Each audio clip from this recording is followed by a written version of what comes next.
Nigerians couldn't believe their eyes for the fact that we lost against Gambia yesterday in that game that a lot of people were thinking they were able to qualify for the final.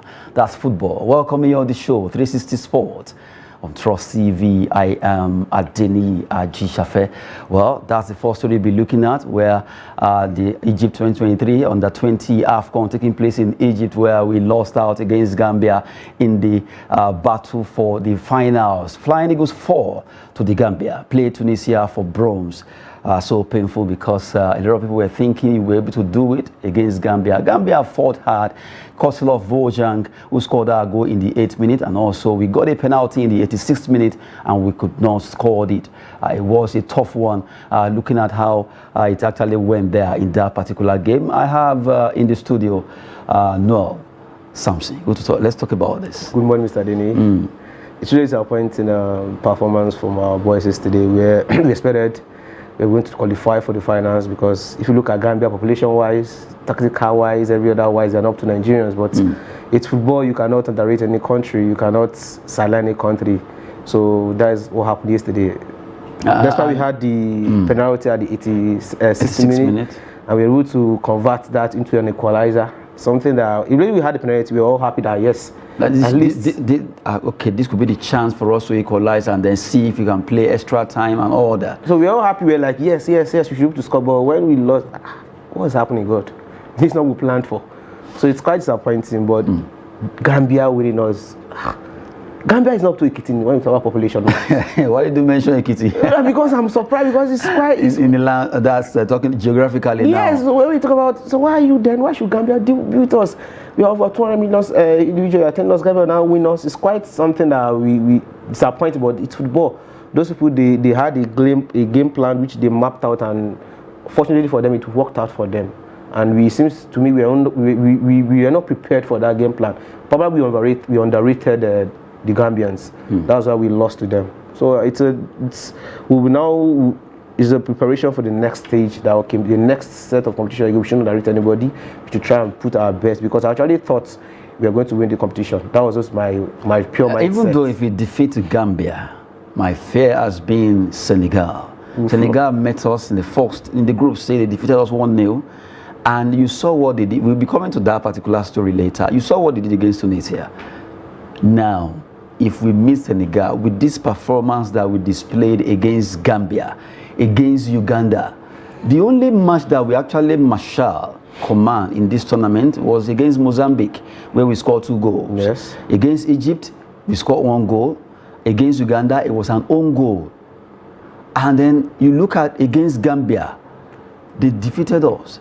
It shows that if you had even won against Gambia, are you sure we'll have been able to scale through the hurdle of against Senegal?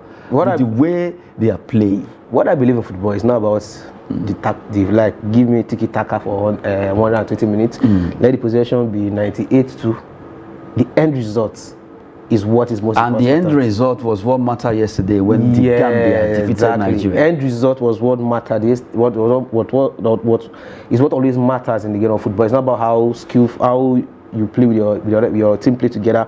If you can play, have more possessions, have more ball on target, try to statistic score. Exactly, but are you winning or you are losing? It's the most important. So I'm not bothered about our performance, but the most important that the byproduct of everything we do usually leads towards being victorious. Although we lost against Senegal, which I know we realized our mistake. I believe that if we played against Senegal at that final, we were going to defeat them. That was my belief, because the Nigerians, we know either we might lose at the first stage, the first match, but the second time no, even though it's draw. But I want to tell you, this tournament so far, I can tell you the truth that we didn't go with the best. Yes. And even the best that we went, as well as even the squad that we picked, the players, they didn't play at their best. What surprised me is that when they were trying to pick these players, we had some international players, some players who are not given birth, we are not going to give birth in Nigeria. They were players bred and brought up in the UK, some in England, in Germany. They came for the trials, but unfortunately for us, I was surprised that none of those players made it. Is it that they were not good enough? Let's even leave. Okay, let's assume we picked the best, but they were not at their best. To me, in this tournament. To me, this is not the best, because when some of these players some of them are like 17. When I'm sure you have some of the news that some of them came for trials and they're not. Someone that plays for a club like a Fulham, you said he's not qualified to play for the team. I don't understand, but probably politics played out in selection of these players, and now you can see the repercussion because we are not the best in the tournament so far. To be frank, we are not the best in the tournament, but we are just what Yoruba call roku. We are just rocking everything. We are just trying to just make sure we win every match. We manage. Yes, we struggle. Yeah, exactly. That's why I use the word roku. We crawl. So we win any match. We just win the matches. We go ahead, but still, I believe that despite that, we get to that final. Senegal winning us will be quite difficult. That was my belief. Even though they won us at the first, the group stage, them winning us at that final will be quite difficult. I believe those boys want to get to that final. Point. Yes, get to that final. Against Gambia. I say if we got to the they couldn't prove that point against Gambia because you look at if a team that wants to play Senegal in the final, as you are saying, that wants to defeat Senegal, should have been able to upstage Uganda easily, upstage the Gambia easily. It was because even yesterday, if someone said, okay, it was kind of they underrated Gambia. That was the major problem. They were looking at the map. Yeah, exactly. The way I was looking at the map, that is it not ordinary Ekiti? We cannot beat Ekiti. I still don't know what you are attaching Ekiti and the Gambia together. So that's the issue in football. Now we try to narrate our opponents like, okay, these guys are not. No, these guys are not fools. They didn't come to the tournament to come and count breach or to come and look at the beauty of the country. Let me quickly give you something about the Gambia. Throughout the tournament, they didn't lose a match. They scored 9 goals. We managed to score 3 or 4 goals. You understand? We conceded 1. Gambia, despite the fact that they are very small as a nation, they came to this tournament well prepared.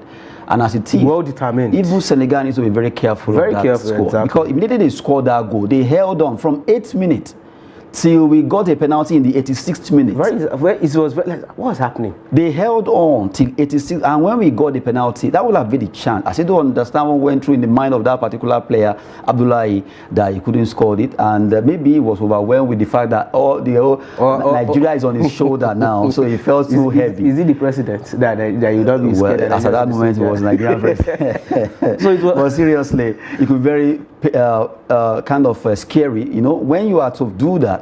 Even star players, we've seen Ronaldo, we've seen Messi, yes, Neymar, exactly. All of them. But I don't know if he was the main penalty taker of the team.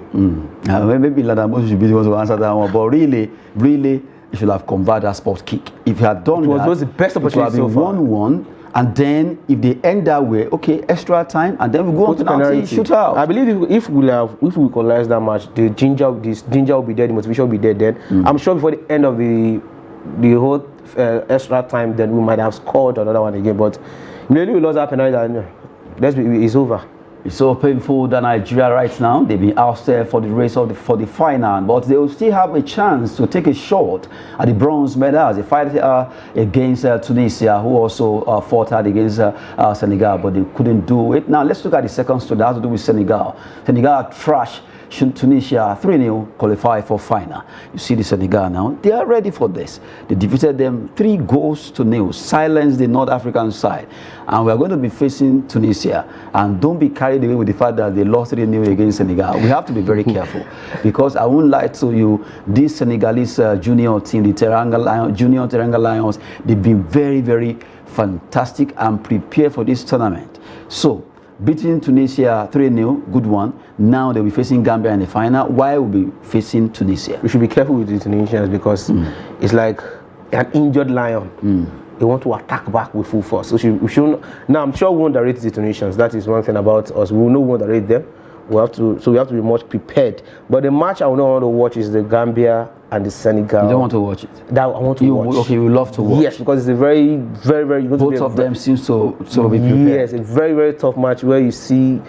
I don't know. I can't just wait to watch them. I might not even watch Nigeria and Tunisia because we don't know. Our boys might even want to disappoint us again. But I'm very convinced within me that with what the mistake they made from the Gambia match, they could have learned from that mistake and now face these Tunisians, because the Tunisians for me are the wounded lions. They won't take it easy with us, and that's just the truth. Yeah, at least we'll be trying to see how they can come for the top positions. Well, the main thing right now, at least we qualify for the World Cup.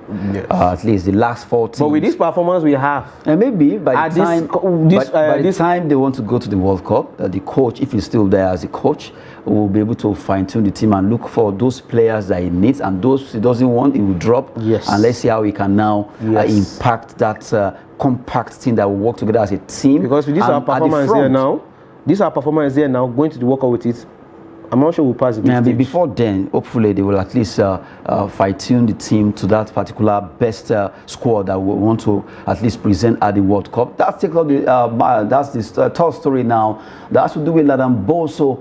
Well, Bosso right now is really not a happy man. He blamed defeat on Gambia's ugly tactics. As you don't understand that one, no matter how ugly the tactics that they brought, you should have also plan for whatever they are coming with. So if Gambia decide to play ugly football, you understand, either they pack the bus or they pack the Mitsubishi, whatever it is, but at least they were able to do it. Then you too have plan A, plan B, plan C. Just in case they play like this, we also opt for this. In case they do this, we go for this. That's how a coach plan. But right now, you are saying they came with ugly tactics. Whatever tactics, you will have come with the uglier one. Yeah, they should learn. If they come with the uglier one, you go for the ugly. They should have learned from Arsenal. Arsenal considered a goal at the 9th second.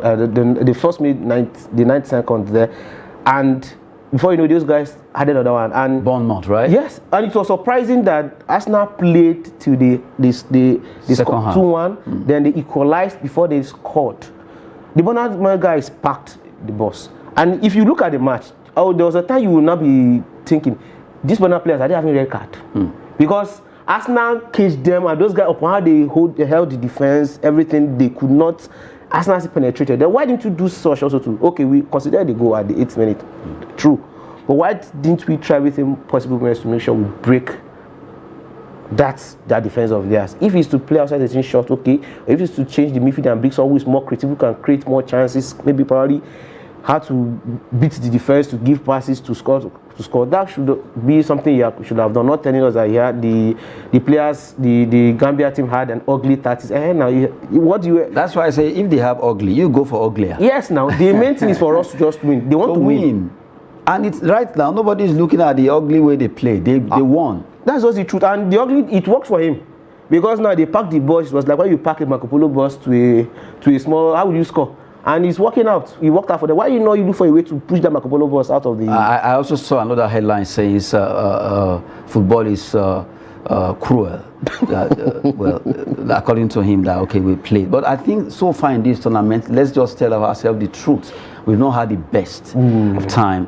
Gone on those days, by now we'll have been able to pick 4 players from this squad, outstanding players. We managed to have one during the group stage as best 11. That's Samson Agbalaka, who was able to make that squad. And then you look at, after that particular player, okay, Abel Oguche won another man of the match.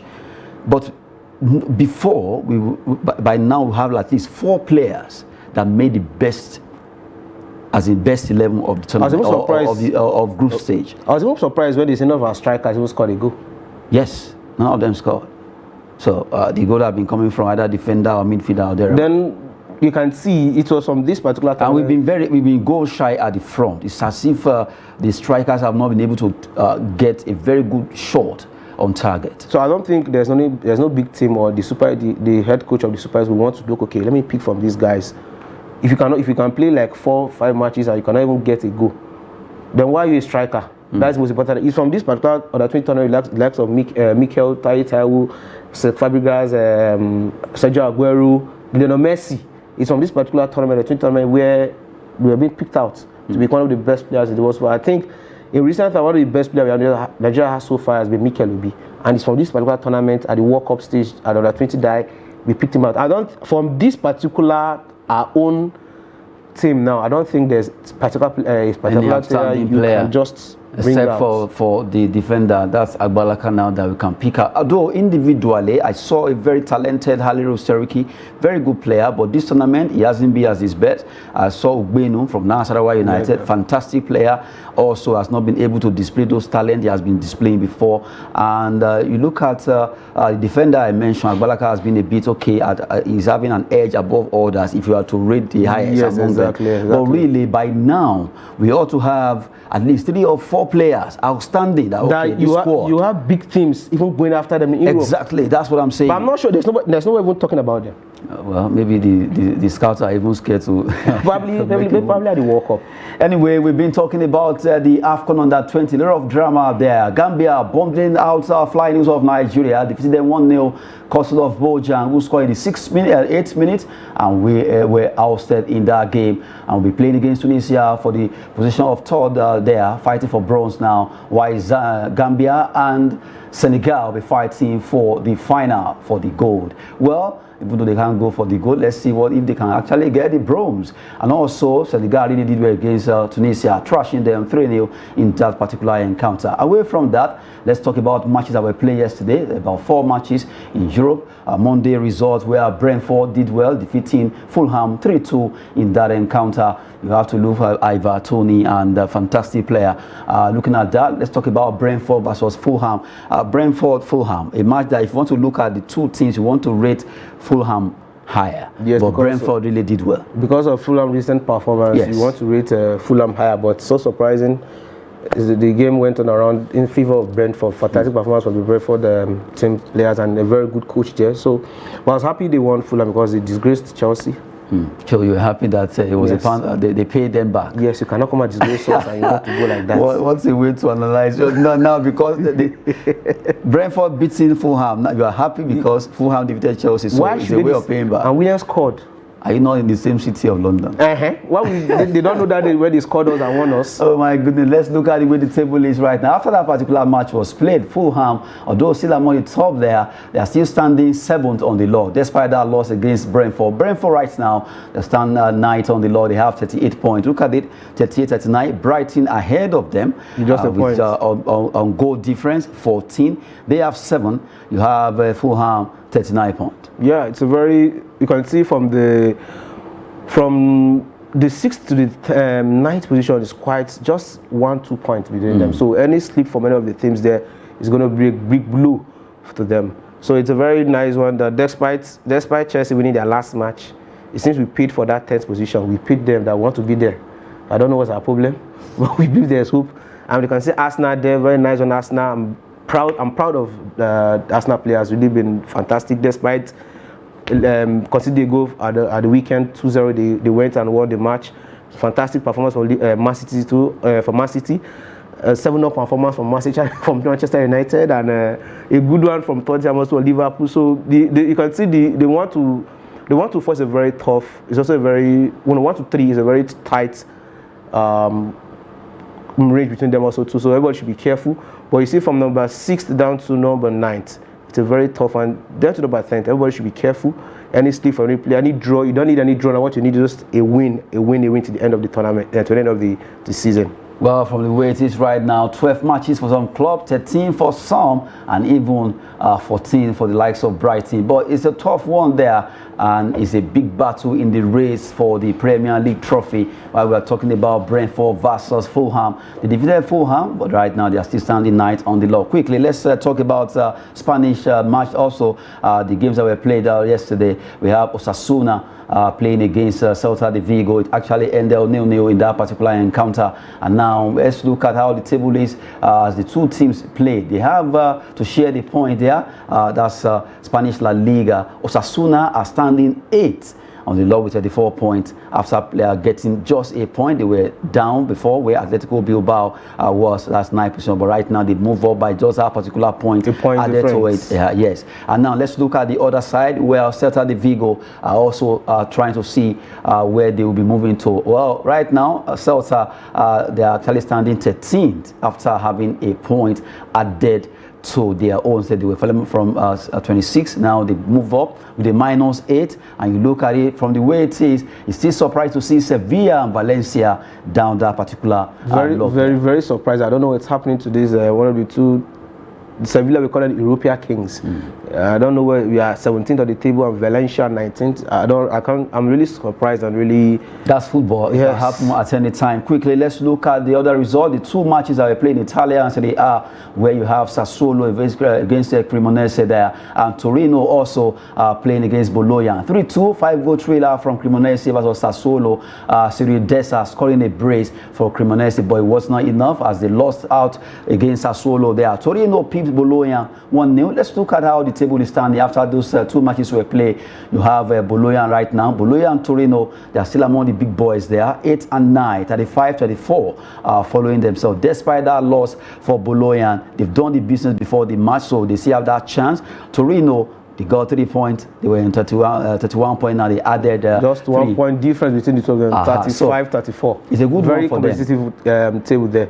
A tough one there in the that's Italia. You can see Roma is Milan to just the same point, 47-47. Very tough one. Any slip from them, anyone can sleep in that particular team there. Now let's flip it. So 11-20. Still talking about the table now, where we look at where Sassuolo, they are standing 13 there, trying to see what they will do to get out of that particular very tough one. You have Cremonese, despite fighting hard, they lost that game. They have 12 points, while Sassuolo right now are standing 13 from where they were before. Good one for Sassuolo. Now quickly, let's talk about the big one that will be happening tonight. Serie Dessa there. But quickly, let's talk about the UEFA Champions League big matches coming up. We have Benfica versus Club Brugge, and you have Chelsea, Borussia Dortmund. 2-0 in the first leg, Benfica. And also Chelsea, they're trailing Borussia Dortmund. Let's take it one by one. Benfica, Club Brugge. Club Brugge are trailing. First leg, aggregate-wise, was 2-0. Yes. Now, second leg, do you see Benfica also winning this? Yes, Benfica, they are home now. The first leg, they were away to Club Brugge, and they won 2-0. Brugge, they won 2-0. Now they are now back at their home at Portugal with a 2-goal ahead of Club Brugge. So it's going to be a very tough one there for Club Brugge, and I believe Benfica is going to win. They just need a draw. Okay, let's leave Club Brugge alone. Let's talk about Club Chelsea. No, we should not. We are still discussing. Seriously, why should we now go to Chelsea? Okay, they are already leading by 2 goals in the first leg. The second leg will be coming up, and they'll be playing home. That's an advantage they have against Club Brugge from Belgium. Yeah. So from the way it is very possible that they will be doing that business there, except Club Brugge actually came out with a fantastic performance. But for Chelsea, Dortmund. Chelsea are trailing down by a lone goal, and they are going to be home at Stamford Bridge. It doesn't mean if you are home on away now. You are even scared. You are not sure. It's going to be a very tough one against Chelsea, because Chelsea now, Graham Potter is really on the hot seat now. He wants to redeem himself from the fans and the management also too. And it seems the players also too, they are tired. But from the performance, the match they played against on Saturday, against Leeds United on Saturday, it was not a fantastic performance. It's not something you expect. It was because to me Leeds were still just an average team. If it were to be a very team like Manchester City, Chelsea should have lost that match that day, probably because of maybe just had injury issues again. Who knows? But if they have to repeat the same performance against Leeds tonight against Dortmund, I'm scared. That's just the truth. Don't be scared. Don't worry. Let's see. Let the player be the one to get scared. Well, right now we've been talking about UEFA Champions League. Borussia Dortmund leading the pack ahead with 1 goal aggregate ahead of Chelsea. Although they play away to Chelsea at Stamford Bridge, while Benfica host Club Brugge of Belgium there in another game where Benfica actually leading the pack with 2 goal aggregate wise. Now, quickly, let's take 2 stories before we wrap it up. About Tottenham Hotspur are considering a move for Southampton's midfielder James Ward-Prowse, a player they've been looking at. They want to get him from Southampton, St Mary's, to join them at Tottenham Hotspur. This is one of the best free kicker in England so far. I'm surprised bigger teams have not gone for him. Tottenham Hotspur, one of the big teams too. This guy is a fantastic player when it comes to free kick, set piece. I'm sure if you give him 10 set piece to score, play, he's going to score 9 of them. Very fantastic. He's going to be additional one. I hope he makes the first team, not you buying the player and put him on the bench. James Ward-Prowse there. Tottenham Hotspur trying to see how they can get him to join them. And the last one talked about Harry Maguire. Well, the player right now is among 14 players Man United are willing to sell this summer. Do you think it's very fantastic decision from the Manchester United team? Seriously? Yes, because what is he doing there? Since he moved from his mega money move from Leicester City to Manchester United, there have nothing spectacular he has done so far. Him being the captain. He has been the captain. For fantastic. How many goals have you? How many matches have you played? Did he play the match he won against the cup? Yes. The one he entered second half. He didn't play. He didn't play. So to me, he should go because he's just eating the money. He's just doing every collecting. They won the cup last week. Last week? Yes. But what did he do? He didn't. At least he's the captain. Standing is Bruno. Right now they are plotting to see. I'm sure if he played against, if he can play against, if he played the match against Liverpool, we are 12-0, not even 7. What a way to go! So fantastic that you should go and rest. Harry Maguire could be moving away from Manchester United, according to the news featuring in there. Well, we've been giving you details of those activities in the world of sports. So painful, Flying Eagles didn't make it to the final, but well, there's still hope for them to get a bronze medal. They've qualified for the World Cup, at least making the cut as the semi-finalists in this particular under-20 AFCON taking place in Egypt. They'll be final on Friday against Tunisia. A wonderful time with you, Noel Sampson. Pleasure is mine, Mr. Adeni. I am Adeni G. Shafe. Thanks for watching.